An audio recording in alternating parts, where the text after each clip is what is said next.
Welcome to J Life with Daniel. I am your host, Rabbi Daniel Levine. It is no surprise or secret to listeners that campus, for not just the past 2 years since October 7th, but really the past 40, perhaps even 50 years, has been a breeding ground for some of both the most interesting and also the craziest ideas within American society.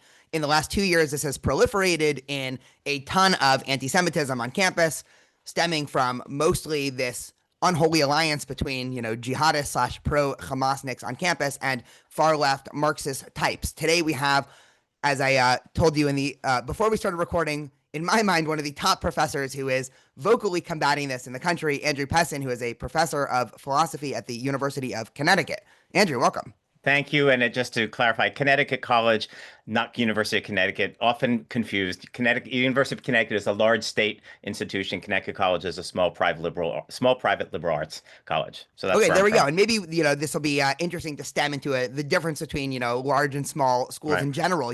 What was interesting is it seemed like this is not where I was planning on starting, but just, talking out of left field here. It seemed like the problem used to be worse in large public schools, and then in recent years has sort of crept into being worse in actually small private schools. So some of the worst campuses in the country, I think, have actually been, a lot of small liberal arts schools in general. But you've been thinking about this for a while. I, told you offline, you've been thinking about this long before October 7th. If you just had to give a general diagnosis, in 2 minutes or less, because you can probably talk for an hour about this, why has this specifically come to campus? Why is it sort of normative now for certain academic fields or activist groups on campus to not just be anti-Israel? That would be one thing, but actively be supporting Hamas, Hezbollah, the Iranian regime. Okay, so that, as professors, we're paid by the word, so I can easily go by an hour or more. So let me just backtrack a little bit and just share where I'm coming from. I've been pretty vocal. Certainly on my campus, I'm the one Zionist professor who speaks up. There are some others who are Zionists, but they prefer to stay behind the scenes, as they like to put it. And maybe a little later we'll talk about that phenomenon of why so few speak up, because we do know there's more of us out there, but there aren't that many who are particularly vocal. But I came to this business really about 10 years ago when I was canceled for being pro-Israel, to put it very in brief. And it was a very unpleasant experience, and it involved an international death threat generating campaign.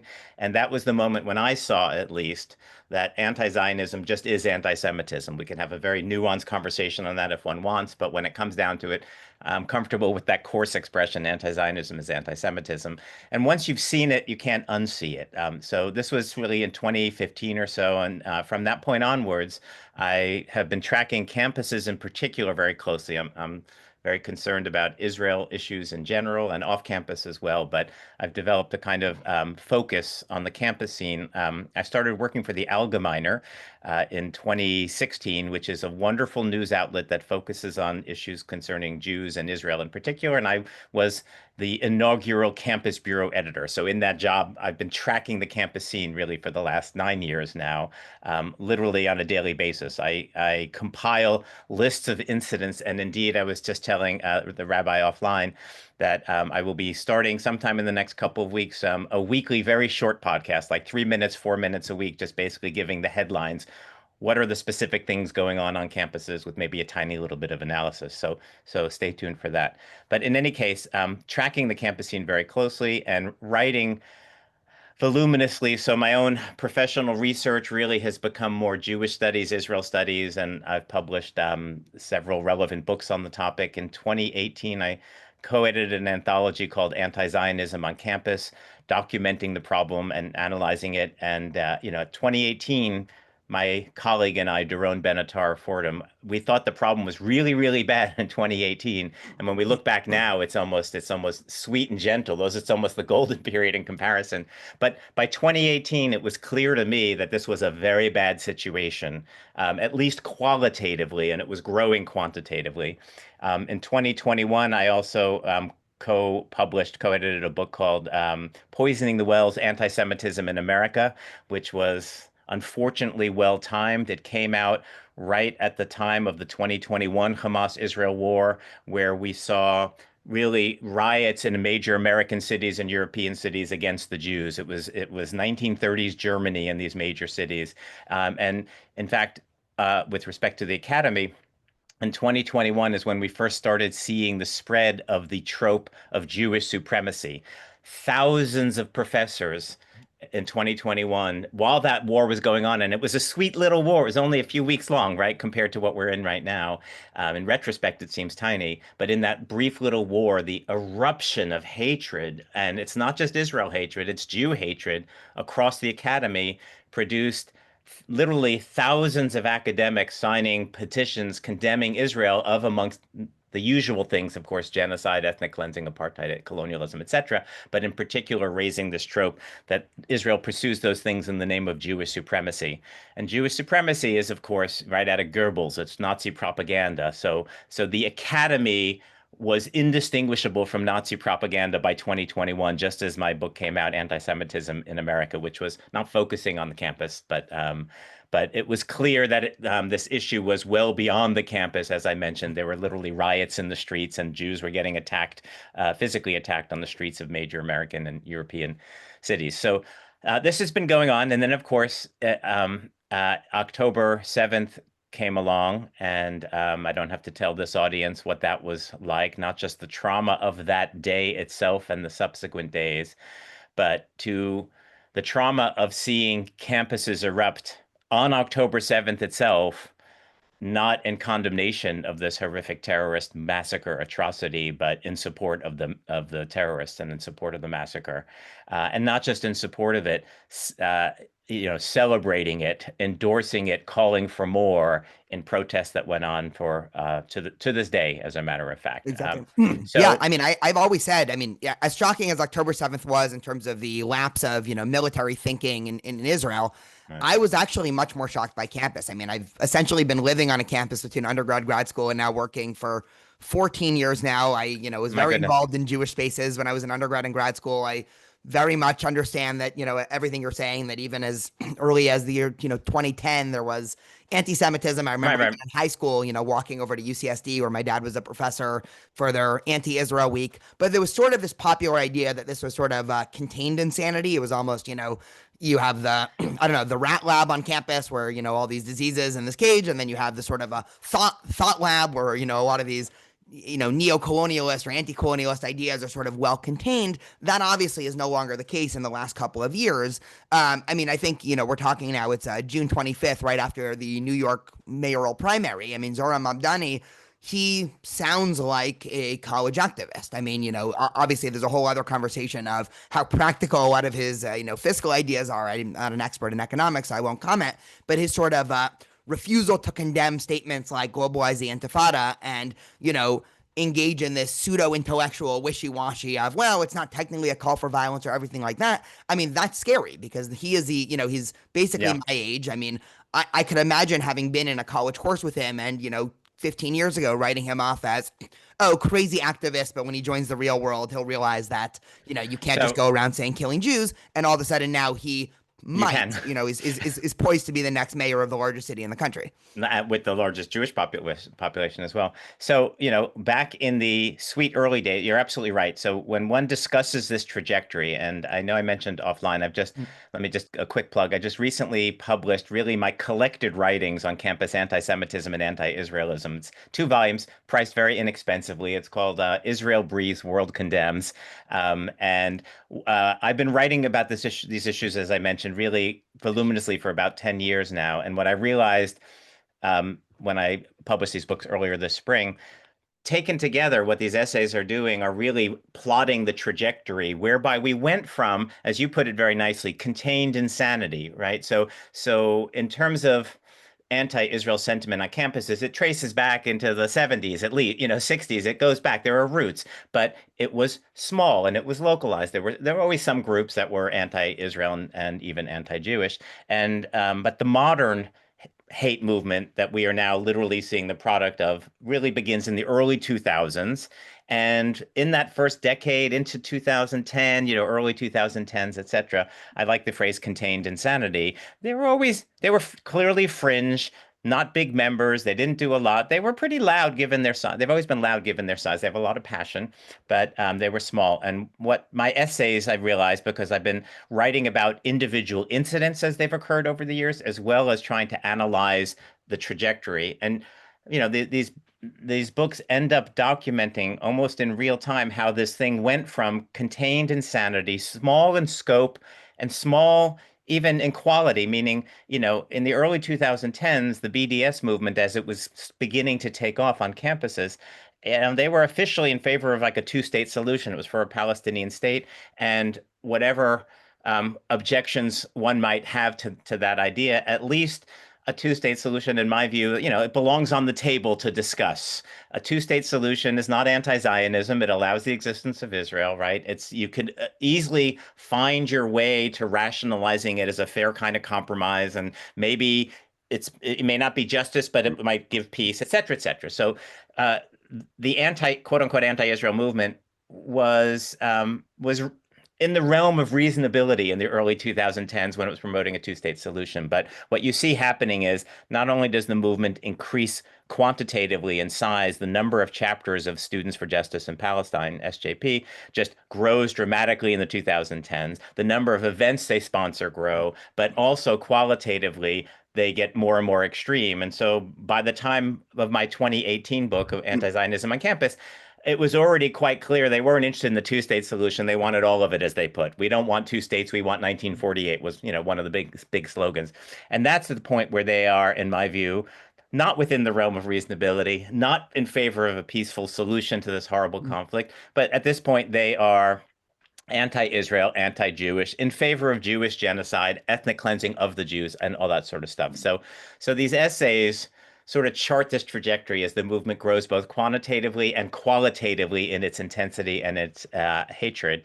And I Yeah, and the realized, problem is, I mean, sorry to cut you off. yeah, no, If it was just students, I always said this, 2 years ago, I right, was talking to all the, a myriad of shulls, and everybody said, why are so many students joining the encampment? And I sort of flippantly said, but it was serious. Listen, if I was 18 and I knew nothing about this conflict, I would have been in the encampment. It looked like a blast. There was music, there was food, there was, right. breaking the rules. But what was shocking to me is, grad students and professors, I mean, who literally are the people that our society pays to sit around and think and teach. I mean, our especially in the public school system, I mean, our state tax in California goes to paying professors to quite literally sit around and, these are presumably the smartest people in our society to think about ideas and to educate people. And this is, a very, very idealistic world here. And instead, those people were quite literally throwing fuel on the fire. I mean, just yesterday, a student of mine is taking a summer course on ancient Persia. And there was one slide about, ancient Israel, quote unquote, and the professor kept calling it Palestine. Now, it's important to note this is during the first and second temple period. So this is even before the Roman Empire took over and changed it to Palestina. So at this point, I mean, the 8th century BCE, no one, maybe Canaan, maybe Judea, maybe the land of Israel, right? Maybe the Levant, right? Like there are a lot of neutral terms you can use, but Palestine is not just, a political, polemic. It's just historically incorrect. It's like talking about the land of the United States in, the 1200s and calling it the United States of America. It just doesn't make, it's anachronistic. And, one of the students raised their hand and said, wasn't it called, Israel at that point? And the professor said, no, we're only going to be calling it Palestine. I mean, and this is a professor of sort of ancient history. And this is not the exception. This is, the norm in almost every single class, not to mention what's happening in these other sort of related fields. I mean, I remember, taking an intro to gender studies class in undergrad, as one of my general education requirements. And the first day, the first slide, this big post intersectionality. And there were all these different pictures. And one of the pictures was, I don't know if it was a member of Hamas, but it was definitely a protester wearing a keffiyeh that was holding up a sign from the river to the sea, in the first slide of this gender studies class. And, that's, these fields have been totally co-opted, and it's the fault, or maybe not the fault, but the, faculty bears, I think, a huge onus to this, which is a problem. Where I wanted to eventually get you is, it seems to be that there's two general approaches. Obviously, anytime you're going to make a binary here, there's like, five options within each Right. option. But, one side, this is assuming people who recognize the problem. So people in the Jewish community or the wider community who are seeing what's happening on campus and saying, this is crazy, we need to stop it. You sort of have the, flush the whole thing down the toilet approach. That's probably mostly the approach of the Trump administration of saying, let's just attack the university, let's pull funding, let's sort of, hit from the outside. And then you have the approach of people that are equally worried, but saying something like, no, we have to fix it from within. And what the Trump administration is doing, they don't actually understand universities. It's going to backfire. It's going to make anti-Semitism worse. As somebody who again, thinks about this constantly, how are you thinking about this question of, how do we actually start looking for solutions? Do you like what the Trump administration is doing? Do you think it's going to backfire? All of that.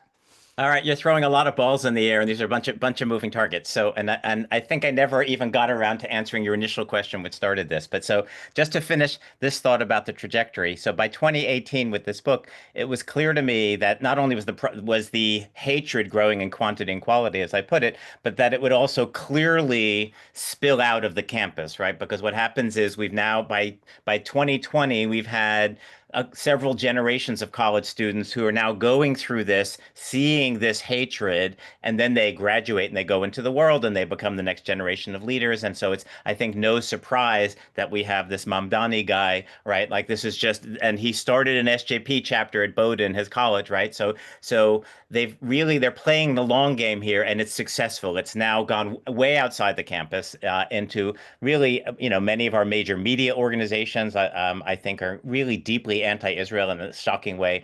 And New York Times isn't even interesting anymore. It's so established, but other ones as well. So you also mentioned faculty. So it really was primarily student driven for these first couple of decades. But I think you mentioned intersectionality as well. So that's the key word here. What really is the turning point here is by the early 2010s, whatever you want to call it, wokeness, critical race theory, intersectionality, the whole package of ideas that goes into progressivism. Let's call it progressivism, relatively neutral term. Um, Progressivism really takes over the campus in the early 2010s. And progressivism, whatever its merits might be, and in fact, I taught a course last semester because I really wanted to read some of the initial founding documents to see, and there was initial merit and value in a lot of these ideas, but what happens is they get taken to some extreme point where they become absurd hate doctrines, right? So I wanted to understand what the roots were. But as this doctrine, progressivism, really took over campuses in the form of DEI in particular.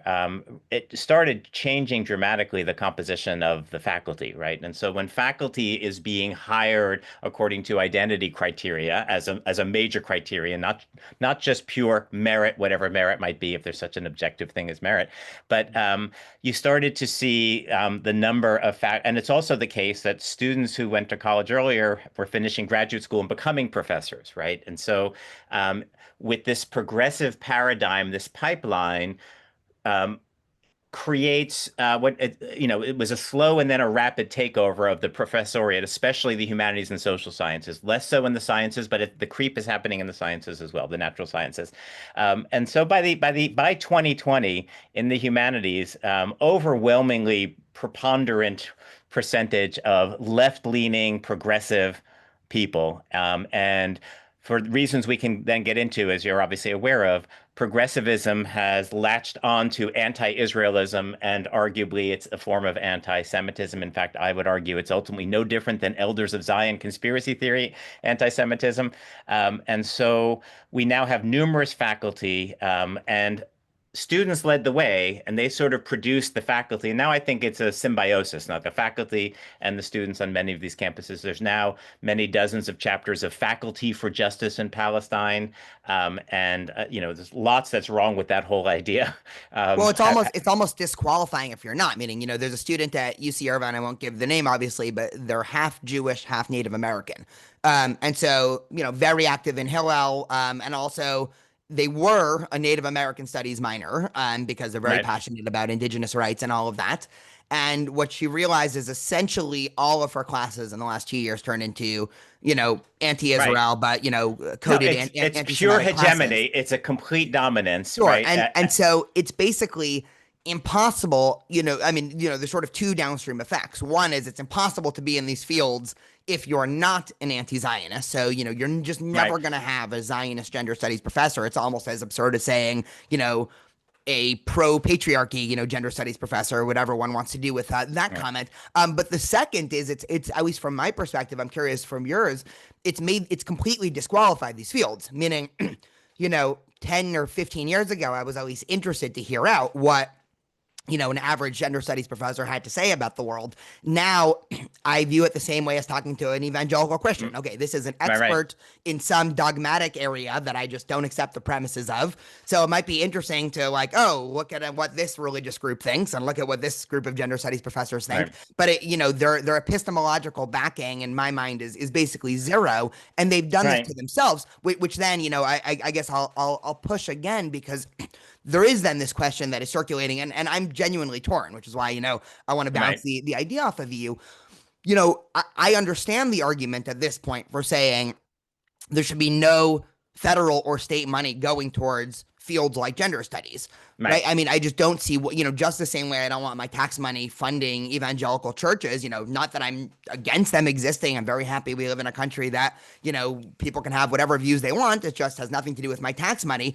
I don't want my tax Right. money going towards people teaching that, Zionism is, the worst thing to happen in the world since Hitler. I do want my money to go for physics research and cancer research and everything like that. And Right. Right. obviously, Right. there is a Right. gray area on that spectrum between, okay, what do you do with social sciences and everything there? But I at least understand the sort of, knee jerk reaction of, okay, we just got to pull the plug and everything like that. And it's starting to happen a little bit. I mean, I hang out probably on Reddit too much for my own good. And on the UC Irvine subreddit, I mean, in the last couple of days, there's been several people complaining, and obviously everyone's anonymous, but of positions that have been cut in the School of Humanities because Right. funding's been cut and everybody's bemoaning this as, Right. oh, this is so terrible. And I'm sitting there thinking, well, that's good. Meaning, if there's one less English professor at UC Irvine, one that saves, California taxpayers some money, and that's also one less, anti-Semite creator. I mean, Right. Right. it almost is that black and white. Right. So I was working towards exactly that. So once we've got the faculty in play and the faculty in the major fields such as, isn't it weird? Gender studies is such a major field for this. Many of the studies fields, anthropology and sociology as well, but and even actually the education departments. So a lot of that, if you want to get into the details, I think comes out of the foundations of critical race theory from the 1960s. Herbert Marcuse, Angela Davis, I think, are the root sources of why these fields go this way. But where we are in 2025, as you rightly pointed out, is many of these major fields within the humanities are just entirely overtaken by the progressive ideology, which is anti-Semitic, right? It's just simply it's against the Jews at home because Jews in America are white, rich, capitalist oppressors, and therefore they will see Israel, of course, as just white, colonialist, supremacist, white supremacist, Jewish supremacist oppression of the indigenous Palestinian, quote unquote, indigenous Palestinians, etc. And so we have, as you said, I obviously agree. I'm sure your listeners agree, right? It's disqualifying. Something has gone terribly wrong because, as I mentioned earlier, when I, taught this course this past semester, when you look at the founding documents of, in particular, critical race theory, I wasn't looking so much at gender studies.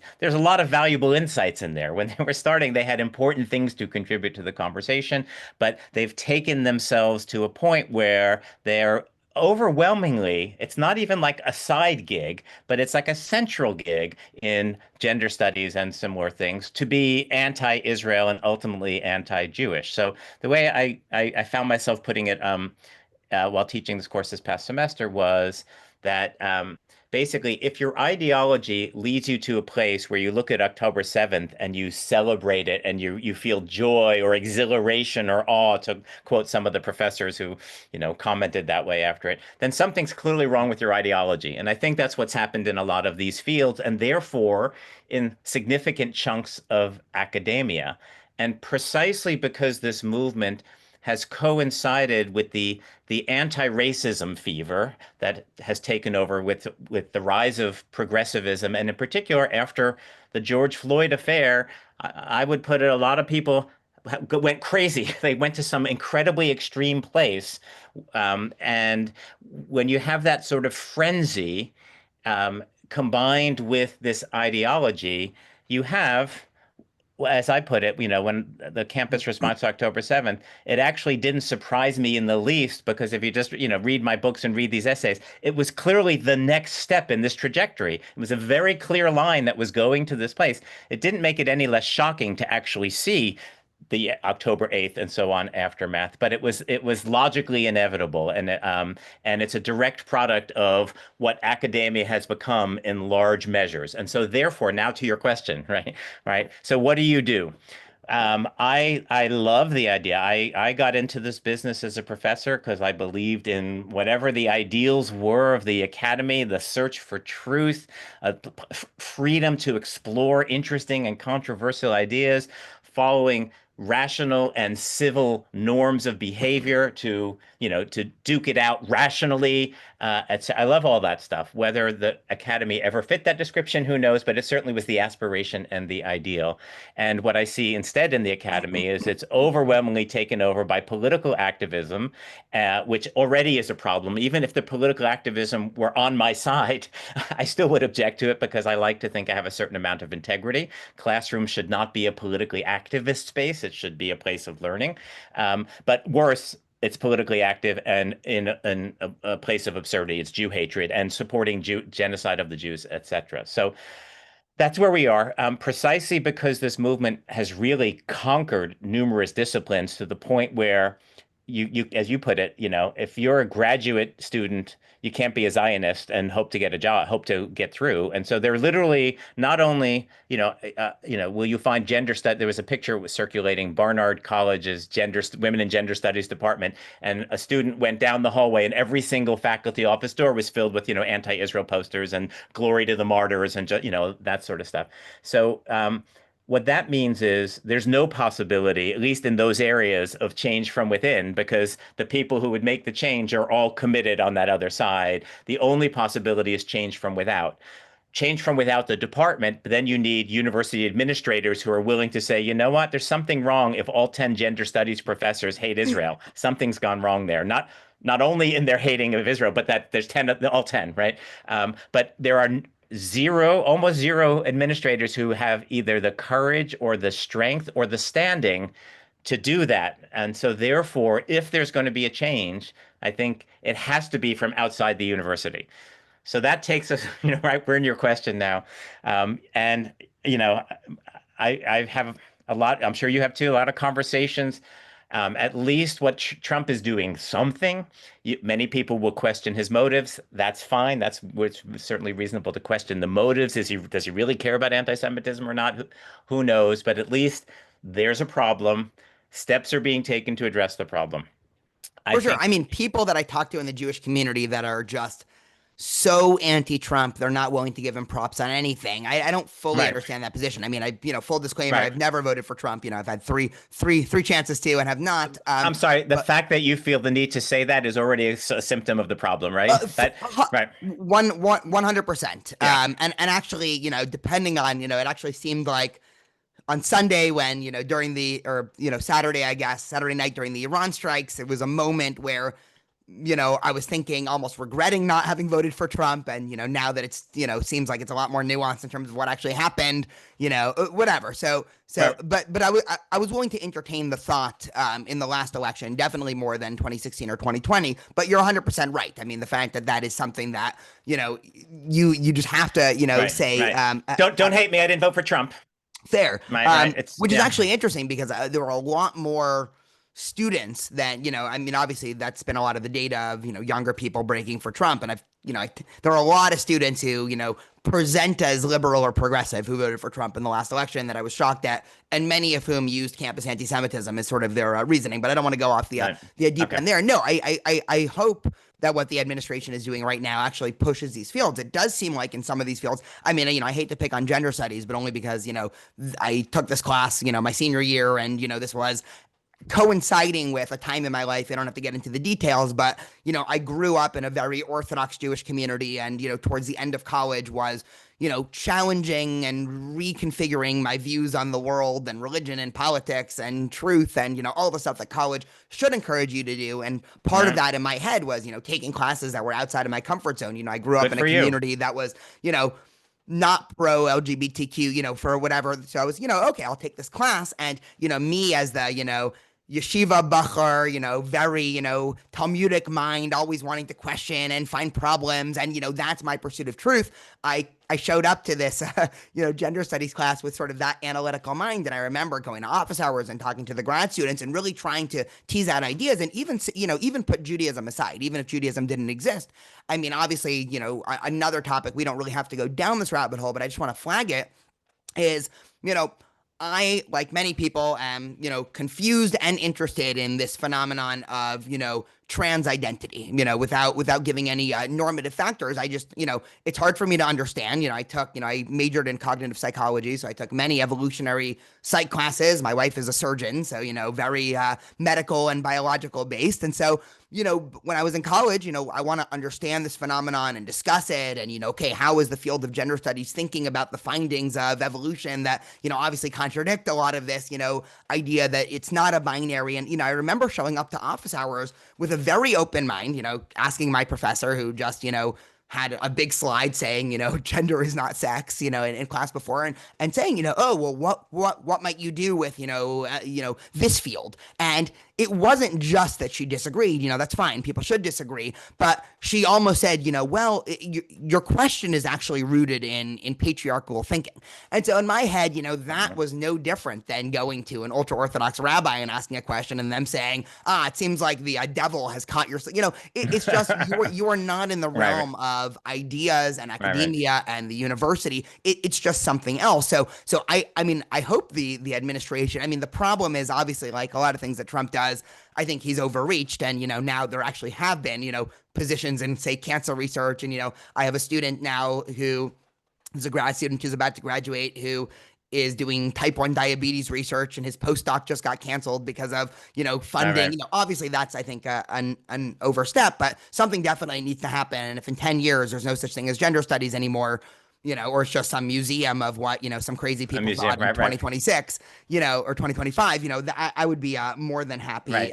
there as well. So let me weigh in. So, there's a saying attributed to Voltaire. It's not quite clear if he actually said this, but good enough anyway. And there's different versions that you'll hear out there. But basically, if someone can get you to believe absurdities, they can get you to commit atrocities. And I've actually always loved that expression. I think it's very, very profound. And I'm not going to weigh in on the trans issue. I'm already a pariah enough just because I stand up for the Jews and in my profession. And lots of interesting things are raised by the trans phenomena. But what I want to say about progressivism again is the starting points are often very valuable. To realize the very concept of just systematic oppression or systematic racism is a really valuable concept, and it exposed some real problems that were in our society in the later part of the 20th century and arguably into the 21st century, et cetera, et cetera.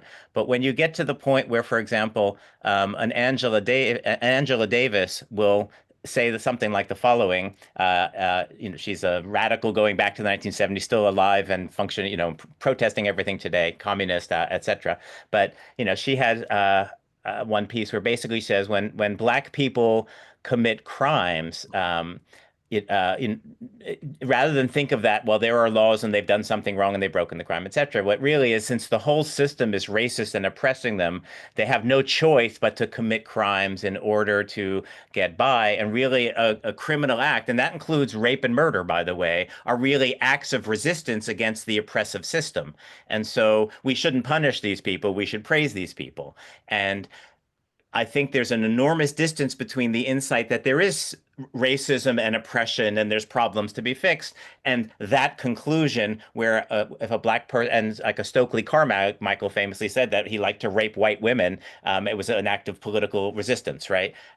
There's an enormous distance between the valuable insights that they start with and this somehow extreme position where there are no moral standards that apply to your chosen identity group that you claim is marginalized. And so too, when we get into post-colonialism and the influence of that on the progressive parts of the academy, there are really valuable insights in that field without question. But if you take it to the point where what happened on October 7th is actually seen as a good thing. And by the way, there were many other possible responses. One, I could almost imagine this response.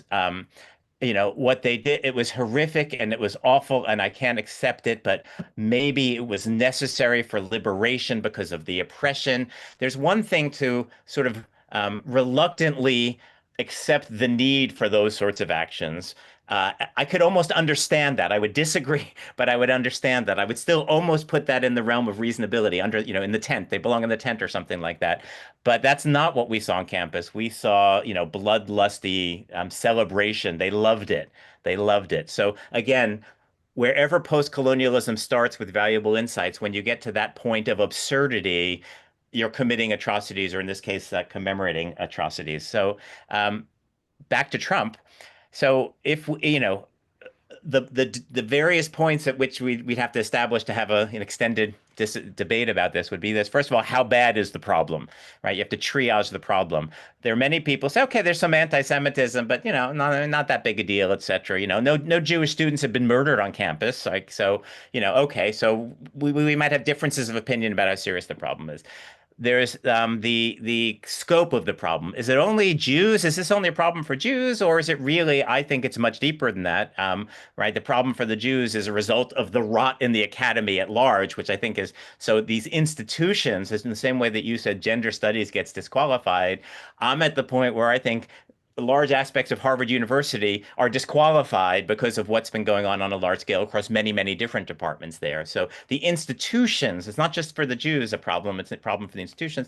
Is it a problem for America? I think the case could be made that if our leading institutions are doing what they're doing, and we could get into more detail, this is a problem for the long-term security and prosperity of our entire country. So I think it's a pretty big problem, not a little problem. No, it And then, totally is. And, without going in a completely different direction, one of the right, issues that I'm probably the most passionate about that has nothing to do with Judaism or Israel or anti-Semitism is, the world of nutrition and health and pharmaceutical industry and everything right. there. I mean, we don't have to really comment on that, but I think it does talk to this phenomenon of distrust in institutions, and a lot of that is Exactly. granted. And there's real ramifications because when even the sciences, which is happening, becomes politicized, there's no trust whatsoever, right? So so there's a lot of problems going on all at once. But just to finish the thread on Trump, so my own view is pretty clearly it's not going to happen from within. There's been many opportunities to have this change from within. It's just not going to happen. The academy has largely been taken over.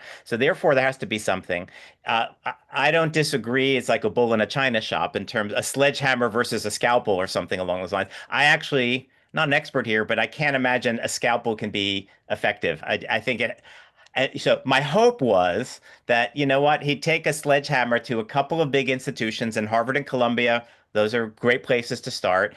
And that might be enough to scare the bejesus out of everybody else to make the reforms across the system. I don't know if that's quite happening, but and I also know people. We know various people at Brown University, for example. There have been grants that are being cut. But by the way, it's also important to point out that higher education is in general in a financial crisis, even apart from what's happening in these cuts, et cetera, right? There's the whole system has been mismanaged for many, many decades. And, many, especially small liberal arts colleges, which is what we started out with and never got to answer.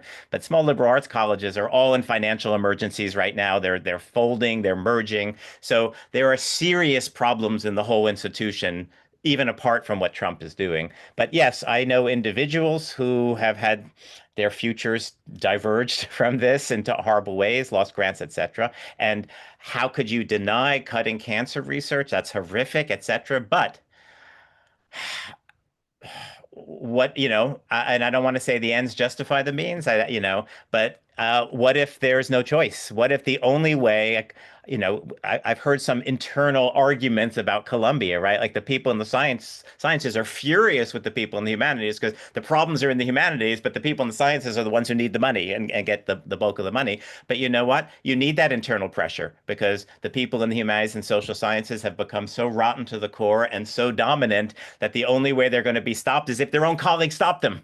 And the only way to get those colleagues to actually do anything, because by the way, if you're off in the medical school and you've got your lab going and everything's fine, all right, there's a lot of nonsense going down on the main campus, but it doesn't impact you. And then we'll come back to your other question, which is why are people silent? The reason people are silent is they're afraid of being targeted primarily. So if you're ensconced and your money is flowing just fine to your lab, why would you have any motivation to get involved in what's going on in the main quad, downtown, as in the case of Columbia? So the answer has to be the change has to come from within because it's the structures inside the administrative structures within inside the university have to be, operating the levers. But the only way to incentivize them is to get everybody in the university really pissed off at the troublemakers. And the only way to do that is more or less what the administration is doing. So I guess, with heart heavy because there are innocent victims to this, absolutely. And it's reasonable to question, are the innocent victims outweighing the good that's done? Like, it's not like this is a clear computation. But at least my instinct is the problem is so huge, and this is the only thing necessary, and these are enormous steps. And the hope would be, by the way, it's not a big deal. Harvard and Columbia could simply agree to make the relevant changes and the money starts flowing again. So we can't lose sight of the fact, yes, taking away that funding is enormous and consequential, but Harvard and Columbia and these other institutions are agents with full moral responsibility. All you have to do is figure out ways to clamp down on the anti-Semitism and the money will flow. Sure. Yeah. No. I mean, this You know, this so let's not forget that, right? And they invoke these abstract principles. Oh, academic freedom and integrity. We don't want the outside interference. Well, screw that, right? Screw that, because everyone agrees that, federal interference, when it was a matter of like the civil rights legislation or Title IX, the federal government said, if you want federal funds, you got to follow the laws that we've passed. This is literally no different. You have to follow the laws that are passed and, et cetera. So it's actually okay to have federal interference in order to enforce following the law. So these universities could just simply do that, and then there's no problem and no money's cut. So let's not forget that in the course of this conversation. Yeah, no, I mean, there is a general progressive trend to defer any type of autonomy. I mean, I think you had mentioned it before when you were talking about, progressive thinkers in terms of committing crimes. I think, the same thing goes for, groups like Hamas, where there's, just no autonomy. And I think, the same for these That's campuses right. as well. It definitely, Trump is definitely not the problem. One might be able to argue he's not the right solution, but I think, thinking Trump is the problem with universities is, that's crazy. There's obviously some cancer deep within universities, and, we can debate about how best to remove the tumor, but, you can't say that one surgical technique over another is causing the problem. I mean, Right. there also is with universities, two other things that are there that are not representative of sort of normal businesses. One is tenure, and I want to get your thoughts on, Yeah. whether or not tenure needs to be cut. The other, and maybe this is a little bit more, governmental systems have a lot of, bureaucracy and administrative bloat, but like the administrative bloat in universities is crazy. I mean, you look at these charts of, how many, non-teaching or non-research administrators. I mean, these are people that are student Right. life coordinators or DEI people or, people that are supposed to make the campus climate more welcoming and friendly and, more and more equity. And, these people are at best useless. And at worst, they're actually, pouring fuel onto the fire as well. And they're also skyrocketing the cost of university. So when everybody complains about, why are universities, 3 times the cost as they were, per capita, adjusted for inflation, and then you look at, the hiring of these universities, it's not just the case that, okay, the deans are getting paid, more. It's also the case where there's, each dean has like 40 people working under them. What these people do, I still have no idea. I've, again, been on a campus for 14 years, and, I don't mean any, harm to any specific people. If anyone at UCI is listening to this, I think there are a Right. couple of administrators that listen to this at times, but, anytime there was some, very anti-Semitic thing on campus, a march, globalize the Intifada march, like clockwork, there'd be like 15 administrators all sitting around watching, taking notes. And, Right. whatever came of that seems like absolutely nothing, but it seems like it was very important that there would be a different person from every different department there. So that would be an obvious thing to go. If this just is about money, I do agree with you that there is definitely, I think, a lot of this internal tension that's boiling because in the past, if you were a biology or a physics professor or a math professor, you were just sort of able to say, physicists in general, I say this as a son of a physicist, have this idea of, any field that's not physics is just, completely, not really epistemologically sound anyway. And they would probably, say that Right. for anything. One of my dad's friends has this funny line where he said, any field with science in the name is not a real science.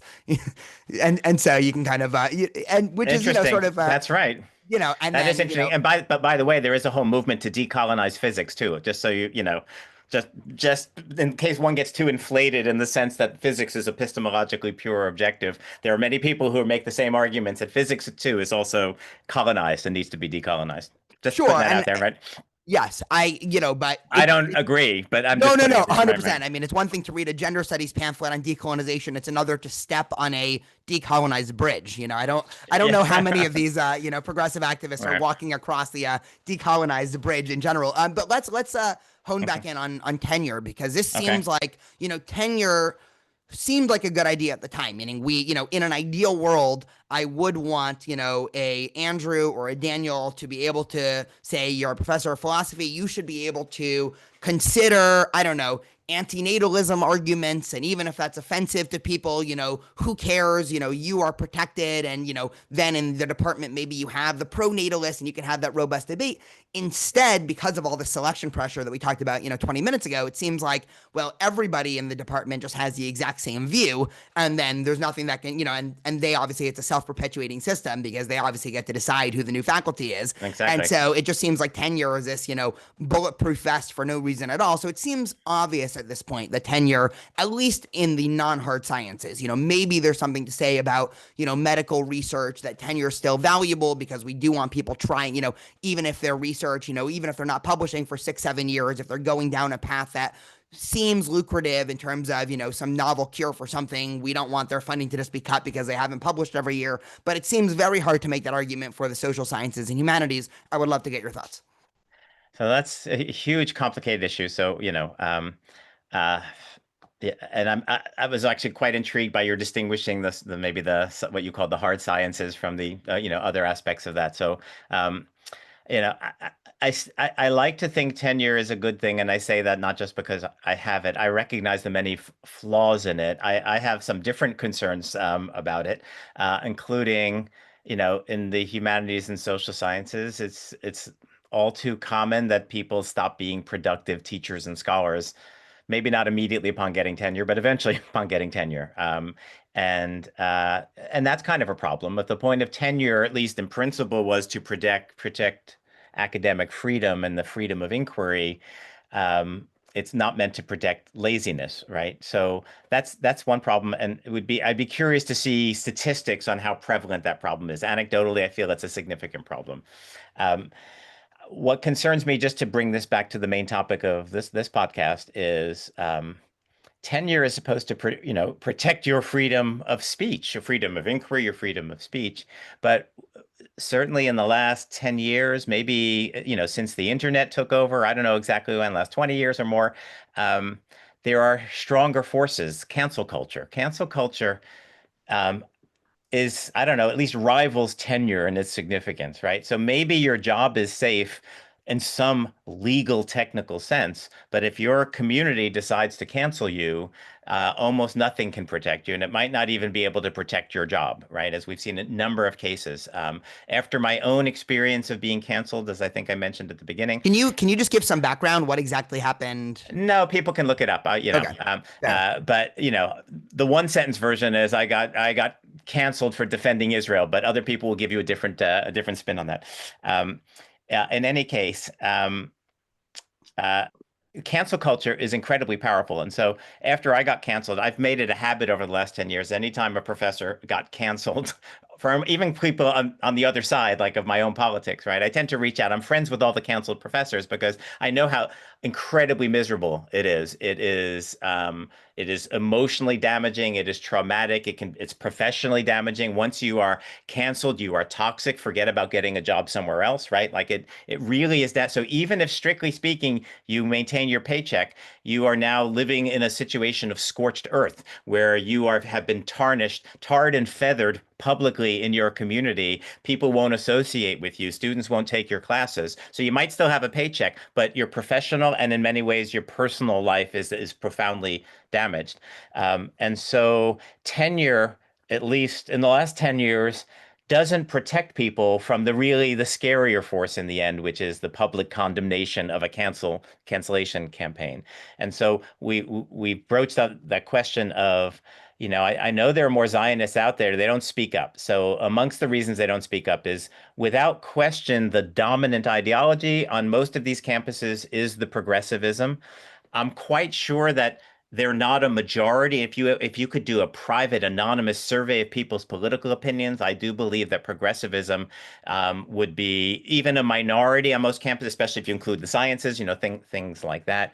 But precisely because of the power of this ideology, you see it most explicitly in the anti-racist movement. Um, any question you raise, even if you are, let's say, all gung ho on Black Lives Matter and you're all gung ho on the issues and you're hanging flags in your yard, etc. But if you say something like, "Well, I'm not so sure defunding the police is a good idea," the next thing you know, you're canceled, right? You're either with us entirely or we judge you to be against us, and you are therefore a racist. And so even if it was only a minority, they are loud and they are passionate, and people are afraid of them. And tenure won't protect that. And so, what you want to do, as I was mentioning, the hypothetical medical school faculty before, is keep your head down, get your work done. What that means is people are not going to pursue, so much for academic freedom or freedom of inquiry. They're not going to pursue the things that might really interest them because, God forbid, someone gets wind of what you're doing and it doesn't fit the agenda. Problems will come. So it's going to have that kind of impact. But most of all, it will keep people quiet. And so, I talked to many Jewish Zionist professors, and they tell me, I'm keeping my head down, I don't want to be targeted. And as the one who stands up, as I mentioned, I'm the only one on my campus who speaks up. I was targeted very badly 10 years ago. I remain targeted to this day. My office door was defaced several times in the past year and a half. My hostage posters were torn down. I've had students on Yik Yak say the most horrible things about me. That's one of these anonymous student, chat things that are centered on campuses.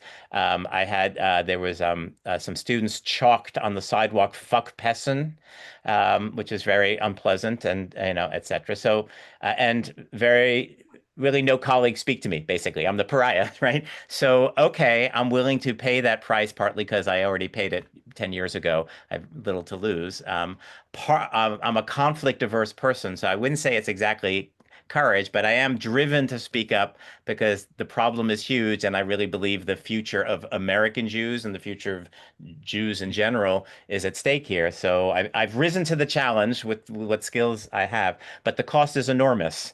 The cost is enormous, and it keeps people quiet, and tenure doesn't protect you. So if tenure doesn't actually protect freedom of speech, and meanwhile it protects people becoming, lazy and non-productive, I think it's time to look at it seriously and get rid of it. It's not doing the work that it's supposed to do.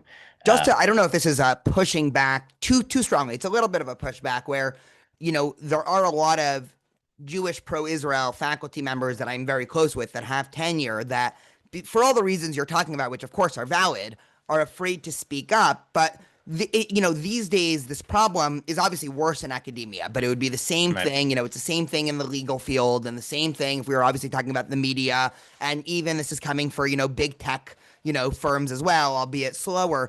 And so, there is still a unique facet of being a tenured professor where almost nothing you do, can result in your job being lost. I mean, obviously, Right, right. once you step beyond it. So I do think, professors do bear a little bit more of a notice. I'm saying, Jewish professors to speak up because Right. if they're not doing it, I mean, what we're expecting grad students and undergrads who have zero That's or right. non-tenured faculty who obviously have, no protection and are Right, right. tiptoeing around. I mean, there are graduate students that are, the same thing. They are shunned, they're not talked to by anybody, and everything like that.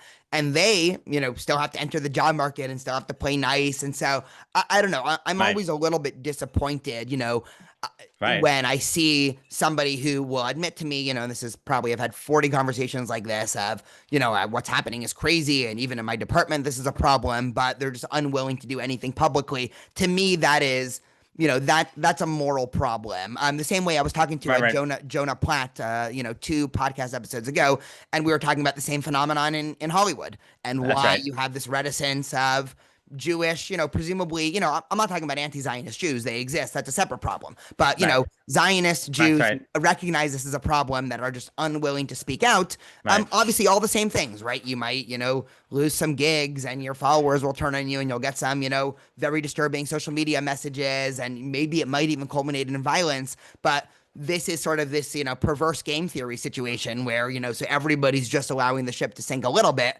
because nobody Right. wants to be the first one to get wet. And it's a Right. Right. problem. And so, again, maybe the solution in the university is what you said before for Trump to just, bulldoze it and let's start over again. Or, you have Right. initiatives like the University of Austin, which seem Right. great. And that's sort of, that is sort of an effort to sort of rebuild on the, ashes of Right. what was Right. once, at least this great experiment of universities. But the reality is 99.9% of people who are going to go to college next academic year are not going to University of Austin. They're going to the big state schools or liberal arts schools where the problem really hasn't shifted much. And so I Right, don't know. right. Well, just to be clear, what the account I was giving, I was not necessarily excusing that behavior, right? Like I agree with literally everything you say. I think we are at a moment when all hands on deck, and you are failing morally if you are not speaking out. And yes, I'm sympathetic. I understand why people don't speak out because of the enormous personal and professional cost to you, even if you have tenure,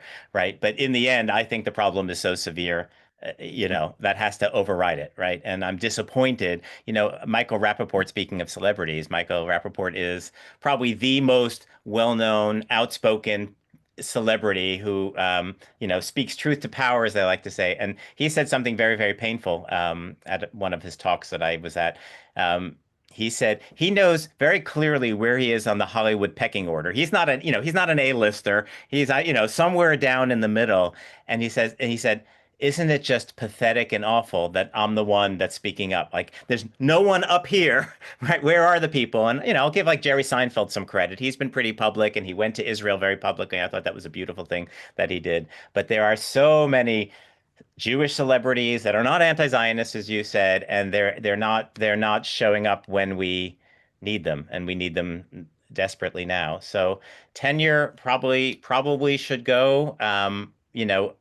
Well, the problem, again, these problems are bigger and more complex than even what we're getting onto, but just a lot of universities are very big on faculty governance or shared governance, which I actually think is a stupid idea too, but that's a separate conversation. And so many university presidents are actually afraid of their faculty. If the faculty take a no confidence vote, that's the end of your job as a university president. I don't know why anyone would want to be a university president, certainly not today. And so the administrators are capitulating to the faculty, but what we really have is a situation where the inmates are running the asylum.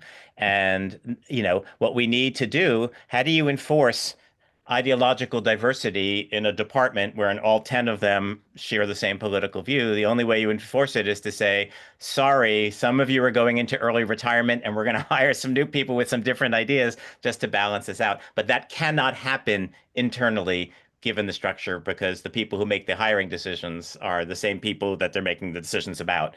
So, sledgehammer might be the only way to go. And, getting rid of tenure, I don't know, what I've only given a sort of negative case against tenure right here, which is that it doesn't give us any actual added value or benefit, right? And what it's doing now, it's protecting really the Jew haters more than it's protecting the people defending the Jews, right? So and weirdly, it seems anecdotally at least that even the untenured people and the graduate students, precisely because the social milieu is so favorable to them, they seem to have no fear in saying the most horrific things. And again, fine, if you want to defend Palestinian rights, that's wonderful. But if you want to, support Hamas and support the massacre of Jews, that's pretty awful. And yet they have no trouble saying these things, not just the tenured people, but the untenured people and even the graduate students.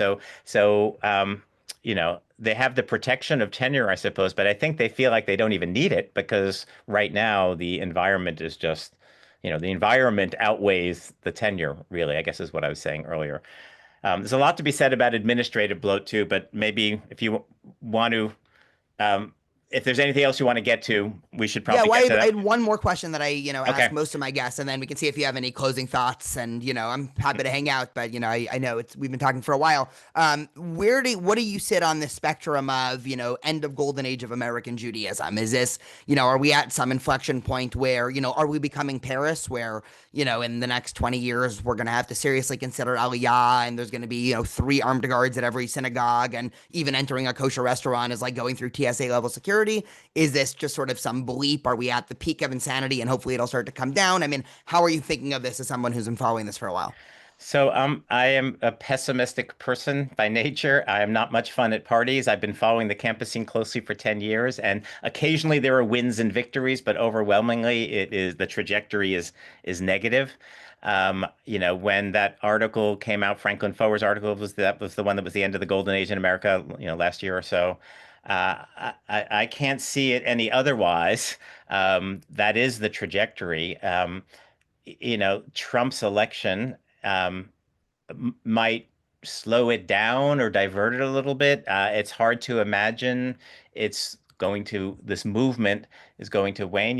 We're having this conversation the morning after the Democratic primary in New York City, right? So that seems to be a good bellwether, where the anti-Israel, arguably anti-Semitic progressive founder of SJP on his campus, he wins in the city that has been so good to the Jews for so many decades, right? So if New York City's going down, and it's hard to see a positive out, if he wins the general election, it is hard to see a positive outcome for the Jews.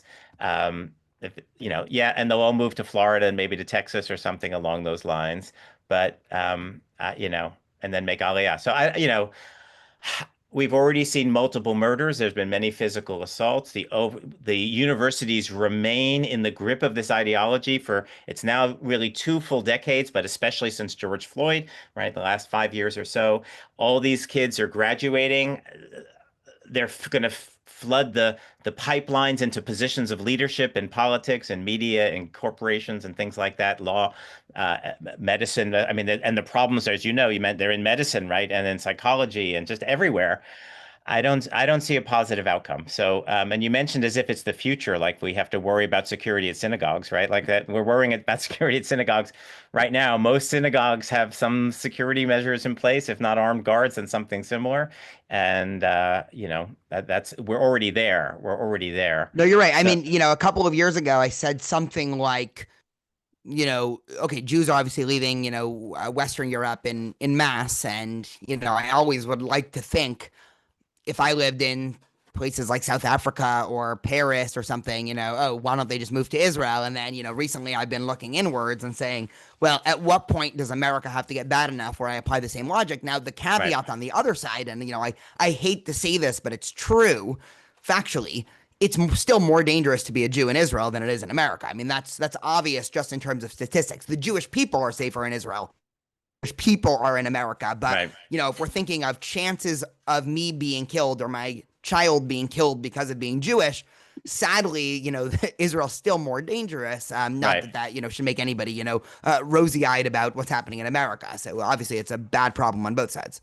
Right, right. And there's also the issue, as a people, as the Jewish people, is it, best for us to maintain a diaspora? I sort of think it is if we at Nasrallah, not blessed memory, right? He famously said he's actually glad that they established Israel because that collected all, most of the Jews in one place makes it easier to kill them all, right? And sadly, tragically, that's an argument in the age of nuclear weapons. Talk about timely, right? Nuclear weapons. If all the Jews or most of the Jews end up making Aliyah, then, a couple of nukes and that's the end of the Jewish people. So we need to maintain the diaspora just for the sake of the people in the future.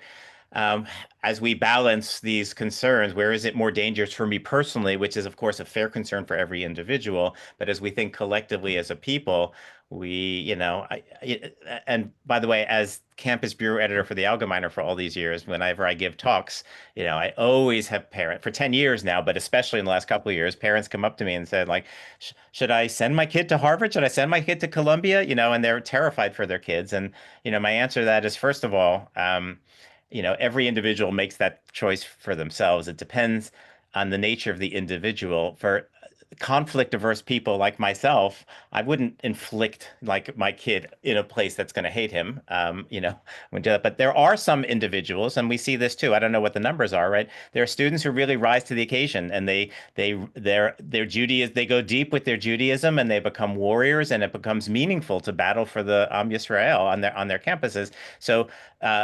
Collectively, I think and I also want to talk about Tikva just a moment, but collectively, it's a mistake for the Jewish people to retreat from these campuses. Because if we pull all the Jews out of Columbia and Harvard, then we've just, not only are we defeated, but we've just given these premier institutions, not so premier anymore, but we've given them over to the haters. And that just can't be good. Shout out to the people at the Tikva Fund who, you mentioned University of Austin, but the Tikva people who've done wonderful work, in my opinion, on just Jewish education. And they've been doing it for a good number of years on middle school and high school students that have now just established a college program at University of Florida, part of the Hamilton program. And their philosophy is it's time for us to get out of the universities because the universities hate us and there's nothing good for us. And what Jews have done in the past, right, like in the early part of the 20th century, when they didn't let us into medical schools, we founded our own medical schools. When they didn't let us into law schools, we founded our own law schools and our own colleges and prospered, etc. So for the Tikva people, we're at that point now. Forget the Ivy League, send your kid to these newly established programs. I respect that. I don't know that I agree. I kind of feel like collectively we need to keep a contingent in these places to try to recover them, to try to, recoup them if we can. It's hard to predict. I'm pessimistic, as I mentioned, not optimistic that we will recover these institutions, but, I didn't predict Trump being so heavy-handed either. Who knows what the outcome of all that will be? So I tell parents, collectively, we shouldn't abandon, this is my opinion, we shouldn't abandon the universities, but if your child is going to wither under the misery of the hatred, by all means, go somewhere else, and that's where we are. And I do encourage people to check out, the Tikva program at the University of Florida. It has all my blessings and may it succeed beyond all measure. I think they're doing wonderful things there. Yeah. Well, thank you so much for your time. I don't know if you have any other just, general closing thoughts and everything like that. I will just flag for listeners, Okay. you constantly post, is it daily, just anti-Semitism on campus update. You said that you were going to start a new, couple minutes, A little mini podcast. little mini podcast. It is very, helpful, if not disturbing to, constantly see your posts about, every campus and what happened on those Right. campuses. I know also, about a year ago when, my whole ordeal in Jewish studies at UC Irvine, you were constantly posting Right. about it. So, I will, I think I thanked you, offline, but I will publicly thank you here as Right. well for, not just for me, but for, thousands of others that are in similar positions. What I always say is, because my situation ended well, I've still been able to teach just for other departments, but Right. that is a mixture, that's just sheer luck that I had the Right. backing of a community because I also work as a Hillel rabbi and had hundreds of students. And Right. Oh, oh no. there are hundreds of people that are in the exact same position as I am that Right. go Right. out with sort of a whimper, not a bang, because Right. there's Right. just nobody, they don't even know how to start thinking of, coordinating the effort against it. And that's really scary. And people like you are, shining a light on this. So thank you. So let me wrap up with a few things. So if anyone's really interested in following campus anti-Semitism, follow me. I'm on Twitter. I have a Facebook group called Anti-Zionism on Campus, which long preceded Mothers Against College Anti-Semitism. Sign up for both of those. I will, as the rabbi mentioned, I'll be starting in the near future a weekly, probably 3 or 4 minute podcast, sort of just news. Whatever you feel about the situation, however you want to get involved, it begins by being informed. And so, subscribe to the Allgemeiner, just get the daily newsletter there, and follow me so you see. I do the best I can to track. I obviously miss some incidents, and as I mentioned, after I got canceled, I make it a habit to reach out to every canceled professor because, as I said, it's miserable, and there's nothing like what got me through my experience was external support. People off campus reached out to me, and I realized I wasn't alone because when you are being canceled, you feel very, very alone. And so I encourage people to know what's going on by following me in the Allgemeiner. Reach out to people. I hope I reached out. I don't remember if I reached out to you when your thing was happening, but we were covering it. So at least awareness was being brought to it. But as you mentioned, most of this is going under the radar because most people don't have the time or energy or even will to be informed. So be informed. And you can check out more about me and my work. I have a website, andrewpessin.com. And as I mentioned, I did just publish these two books, my sort of collected writings, documenting and analyzing the trajectory leading to October 7th and then analyzing the whole aftermath of October 7th. Check those out, inexpensively priced. And that's about all I have to say right now. But, thank you. It was a pleasure to meet you. It was really great to be on the program. Happy to come back sometime if you'd like. But it was a real pleasure. Yeah, sounds great. Well, I am, hoping that there will never be a need to have a follow-up conversation, but also the Right, right, realist right. in me is saying, in, a couple months, we'll, revisit and we'll see, if what the Trump administration is doing does bear out any fruits. Andrew, thank you so much. Thank you, Rabbi.